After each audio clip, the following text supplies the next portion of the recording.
Pour une des rares fois, un sélectionneur du Mali dispose de tout son effectif pour une rencontre éliminatoire.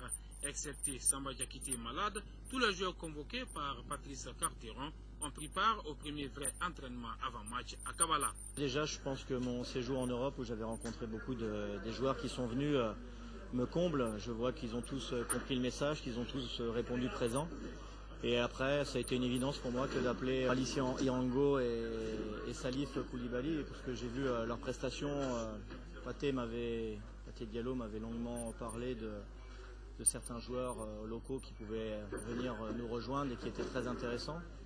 Et sur ce que j'ai vu face à Casablanca, j'ai été totalement séduit par les deux joueurs et ça a été une évidence pour moi que de les appeler dans ce rassemblement afin de me permettre aussi d'avoir une idée comparative par rapport aux joueurs qui évoluent en Europe, voir comment ils se situent, et l'un comme l'autre déjà vraiment me donne entièrement satisfaction et font preuve d'un excellent état d'esprit et répondent très vite au niveau des entraînements, ils sont au niveau de la majorité des joueurs, donc c'est une très bonne chose.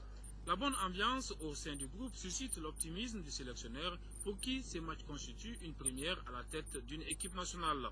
Très heureux et très fier que des joueurs comme Dila, Diarra, Sedou Keita, Adama, Police, Koulibaly font preuve vraiment de beaucoup de grandeur.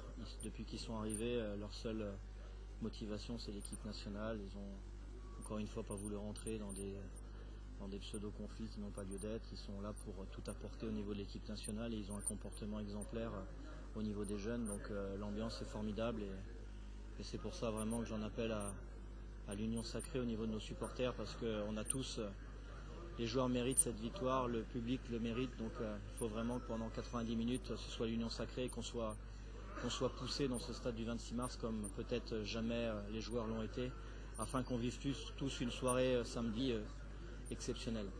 Pour réussir la 8e qualification du Mali à une phase finale de Coupe d'Afrique des Nations de football, les Aigles doivent surtout tirer dans le même sens afin de faire un très bon résultat samedi à Bamako.